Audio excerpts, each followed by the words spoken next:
የአፍሪካ ቀንድ በተለይ የኢትዮጵያና ኤርትራ ፍጥጫ መካረሩን መረጃዎች ይጠቁማሉ። ይሁን እንጂ በአሜሪካ እስራኤልና ኢራን ጦርነት ምክንያት የአፍሪካ ቀንድ ጉዳይ ተሸፍኖ መሰንበቱን እንመለከታለን። ጠቅላይ ሚኒስትር አብይ አህመድ የኤርትራን መንግስት ወርፈዋል፣ ማስጠንቀቂያም ሰጥተዋል። በተመሳሳይ ህወሓት የጦርነት ቅስቀሳ እያደረገ ነው በማለት ጠቅላይ ሚኒስትሩ አስጠንቅቀዋል። ይህ በእንዲህ እንዳለም በትግራይ ክልል የመንግስት ንብረቶች በጨረታ ለሽያጭ ቀርበዋል በሚል ስምረት ፓርቲ መክሰሱ ተሰምቷል። ንብረቶቹን የሚገዙ ባለሀብቶች ከህግ አያመልጡም ሲል ፓርቲው ዝቷልም ተብሏል። በትግራይ ክልል በጦርነቱ ምክንያት ንብረታቸው የወደመባቸው ባለሀብቶች ዕዳ 86 ቢሊዮን ብር መድረሱ እያነጋገረ ነው። ሰላም ጤና ይስጥልን። ከዓለም አቀፍ ዜናዎች መለስ ስንል በአፍሪካ ቀንድ የኢትዮ ኤርትራ እንዲሁም የህወሓትን ጉዳዮች የተመለከቱ መረጃዎችን ወደ እናንተ እናደርሳለን። አብራችሁን ቆዩም። ሻዕቢያ ኤርትራን ባዶ አድርጓታል ሲሉ ጠቅላይ ሚኒስትር አብይ አህመድ ተናገሩ። ጠቅላይ ሚኒስትር አብይ አህመድ በትግራይ ወቅታዊ ጉዳይ ላይ በትግርኛ ቋንቋ በሰጡት ቃለ መጠይቅ ሻዕቢያ ኤርትራን ምድረ በዳ አድርጓታል ብለዋል። ጠቅላይ ሚኒስትሩ የሻዕቢያ ስርዓት በሰላም በስልጣን ሽግግርና በልማት እንደማያምን ከኢሳያስ አፈወርቂ ጋር በነበራቸው ግንኙነት መረዳታቸውን ተናግረዋል። ኤርትራን ምድረ በዳ ያደረጋት ኢሳያስ አፈወርቂ ልጆቹንና የልጅ ልጆቹን ጭምር አያምናቸውም ሲሉ ህዝቡ በከባድ ጭቆና ውስጥ እንደሚገኝ ጠቁመዋል። ኤርትራ በኢሳያስ አምባገነናዊ አስተዳደር መድቀቋን ተከትሎ ህዝቡ ፊቱን ወደ ስደት አዙሯል ብለዋል። ለዚህም ኢትዮጵያን ጨምሮ በጎረቤት ሀገራት እስከ ዓለም ጥግ በስደት እየኖረ መሆኑን የገለጹ ሲሆን ሻዕቢያ ግን በስደት ሀገርም ተከትሎ ህዝቡን ችግር ውስጥ እየከተተ ነው ሲሉ ተናግረዋል። ኤርትራ ባዶ እየሆነች በማለት ሁኔታውን የገለጹት የኢትዮጵያው ጠቅላይ ሚኒስትር ከሀገራቸው የተሰደዱ ሰርተው እንዳይኖሩ ሻዕቢያ ሰላዮችን እየላከ ችግር እንደፈጠረበት ጠቁመዋል። በሻዕቢያ ሰላዮች ምክንያት ማን ጤነኛና በሽተኛ እንደሆነ መለየት አስቸጋሪ ሆኖ ሰላማዊ የኤርትራ ስደተኞች ችግር ላይ ወድቀዋል ብለዋል። ኢትዮጵያ ውስጥ ኤርትራውያን እንደ ሀገራቸው ይስሩ የሚል አቋም ነበር ያሉ ሲሆን ከስደተኞች መካከል በሽተኛ ሀሳብ ያላቸው ስላሉ ችግር ሆኖብናል ብለዋል። ከኤርትራ ስደተኞች ውስጥ ማነው ጤነኛ ማነው ጤና የሌለው የሚለውን መለየት ያስቸግራል ያሉት አብይ አህመድ ሻዕቢያ በሚያሰማራቸው ሰላዮች በስደትም ሰላም እያሳጣቸው መሆኑን ነው የገለጹት። ከሻዕቢያ ጋር ተቀራርበን ለመስራት ሙከራው ቢኖርም ከዚህ ኃይል ምንም ጥሩ ነገር ማግኘት አይቻልም ሲሉ ተረዳሁት ያሉትን ተናግረዋል። አክለውም አቅም ካገኘ ሀገር ከመበጥበጥ ወደ ኋላ አይልም በማለት ሻዕቢያ ኢትዮጵያ ለመረበሽ ያለውን ፍላጎት ጠንቅቀን እናውቃለን ብለዋል። ሻዕቢያ ዳግም ህዝባችንን እንዲበድል እድል አንሰጠውም፣ ምናልባት ከሞከረ ደግሞ የመጨረሻ ሙከራው ነው የሚሆነው ሲሉም ገልጸዋል። አብይ ይሄን ያሉት ሻዕቢያና ህወሓት በቅንጅት በመንግስታቸው ላይ ጦርነት ለማወጅ ዝግጅት አጠናቀዋል በሚልበት ወቅት መሆኑ ተነግሯል። ጠቅላይ ሚኒስትር አብይ አህመድ ስለ ኤርትራ ጠንከር ያለ ሀሳብ ከሰጡ በኋላም ከኤርትራ መንግስት በኩል የተሰጠ ምላሽ የለም። ይሁን እንጂ የኤርትራ መንግስት ለአብይ አህመድ ንግግር ምላሽ እንደሚሰጥ እንደሚጠበቅም እየተነገረ ነው።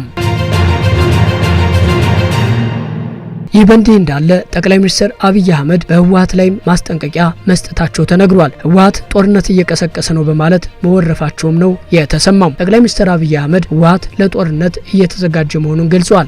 ህወሓት በተፈናቃዮችና በምርጫ ቦርድ መሰረዙን እንደ ሰበብ በማቅረብ ጦርነት እየቀሰቀሰ ነው ብለዋል። ቡድኑ የትግራይን ማዕድን በህገወጥ መንገድ ተቆጣጥሮ በሚገኘው ወርቅ እየሸጠ የጦር መሳሪያ እየገዛ መሆኑን ተናግረዋል። በህወሓት በኩል ዳግም ጦርነት እየቀሰቀሰ መሆኑን የጠቆሙት አብይ በፌዴራል መንግስት በኩል በትግራይ ላይ ውጊያ በፍጹም የመክፈት ፍላጎት እንደሌለውም ተናግረዋል። ህወሓት ከውጭ ኃይሎች ጋር በማበር ለዳግም ጦርነት እየተዘጋጀ መሆኑን የጠቆሙት አብይ የትግራይ ህዝብ በተለይ ወጣቱ እምብኝ ለጦርነት ማለት አለበት ሲሉ ጥሪ አቅርበዋል። በንግግር ይሁን በተግባር ወደ ግጭት ከሚወስዱ ተግባራት መቆጠብ ይገባል የሚል ምክረ ሀሳብ አቅርበዋል። ህወሓት ለዳግም ጦርነት ቅስቀሳ እየተጠቀመባቸው ያሉ ጉዳዮች ከሞላ ጎደል መፈታታቸውንም ጠቁመዋል። አሁንም ችግር ሆኗል ካሉት ወልቃይት ውጪ ከፕሪቶሪያው ስምምነት በኋላ እንደ ጠለምትና ራያ ባሉ አካባቢዎች ተፈናቃዮች ተመልሰዋል ብለዋል።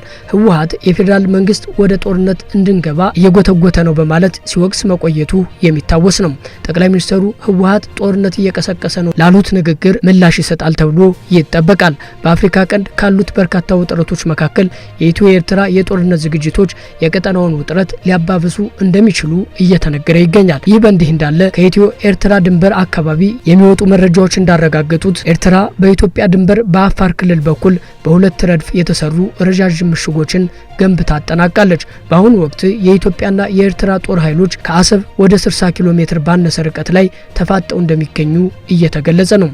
ይህ ወታደራዊ እንቅስቃሴ በአፍሪካ ቀንድ አዲስ ግጭት ሊቀሰቅስ ይችላል የሚለውን ስጋት ይበልጥ አባብሶታል። በትግራይ ክልል በጦርነቱ ምክንያት ንብረታቸው የወደመባቸው ባለሀብቶች ያለባቸው ዕዳ 86 ቢሊዮን ብር መድረሱ ተነገረ። የትግራይ ክልል ኢንቨስትመንት ኮሚሽን ኮሚሽነር አቶ ዳንኤል መኮንን እንደገለጹት በክልሉ በነበረው ጦርነት ሳቢያ የባለሀብቶች ንብረት በመውደሙ ለከፍተኛ ኪሳራ ተዳርገዋል ብለዋል። ጉዳዩን በተመለከተ ቀደም ሲል ከጠቅላይ ሚኒስትር አብይ አህመድ ጋር ውይይት ተደርጎ ክትትል የሚያደርግ ኮሚቴ ቢቋቋምም እስካሁን ዘላቂ መፍትሄ አለመገኘቱን ገልጸዋል። የፕሪቶሪያው የሰላም ስምምነት ከተፈረመ በኋላ ባለሀብቶቹ የዕዳ ስረዛ እንዲደረግላቸው፣ ካሳ እንዲከፈላቸውና ወለድ እንዲሰረዝላቸው በተደጋጋሚ ጥያቄ አቅርበዋል። ይሁን እንጂ ጥያቄው ምላሽ ባለማግኘቱ ዕዳው በእጥፍ መጨመሩን ኮሚሽነሩ ጠቁመዋል። አክለውም በክልሉ ያለው የነዳጅ እጥረት፣ የመንግስት በጀት መቆምና የሰራተኞች ደሞዝ አለመከፈል ለኢኮኖሚው መውደቅ ምክንያት መሆኑን አብራርተዋል። ኮሚሽነሩ ያለውን አስቸጋሪ ሁኔታ ለኢትዮጵያ ኢንቨስትመንት ኮሚሽንና ለሚመለከታቸው አካላት በየጊዜው በሚዘጋጁ የውይይት መድረኮች ላይ እንደሚያቀርብ አቶ ዳንኤል አስረድተዋል። የትግራይ ክልል ባለሀብቶች ጥያቄያቸውን ለመጨረሻ ጊዜ ያቀረቡት መጋቢት 6 ቀን 2016 ዓ.ም በጠቅላይ ሚኒስትሩ በሚመራው የማክሮ ኢኮኖሚ ኮሚቴ ውይይት ላይ እንደነበረ ይታወሳል። ህወሓት ያወጣው ጨረታ ተቀባይነት አይኖረውም ሲል ስምረት ፓርቲ ገለጸ። በአቶ ጌታቸው ረዳ የሚመራው ስምረት ፓርቲ ባወጣው መግለጫ በትግራይ በርካታ የመንግስት ንብረቶች ለጨረታ መቅረባቸውን በማሳወቅ የጨረታው ተሳታፊዎች ከተጠያቂነት እንደማያመልጡ አስጠንቅቀዋል። ህወሓት ለጦርነት ዝግጅት ገቢ ማሰባሰቢያ ከዚህ በፊት መሬትን በመሸጥና የተፈጥሮ ሀብትን በመዝረፍ ሲሰበስብ ቆይቷል ሲል የከሰሰው ፓርቲው በያዝነው የካቲት ወር ለመንግስት ሰራተኞች ደሞዝ እንዳልተከፈለና እንዲሁም ከሰራተኛው ደሞዝ ላይ ቢያንስ 20 በመቶ በግዴታ እንዲቆረጥ መደረጉን ገልጿል።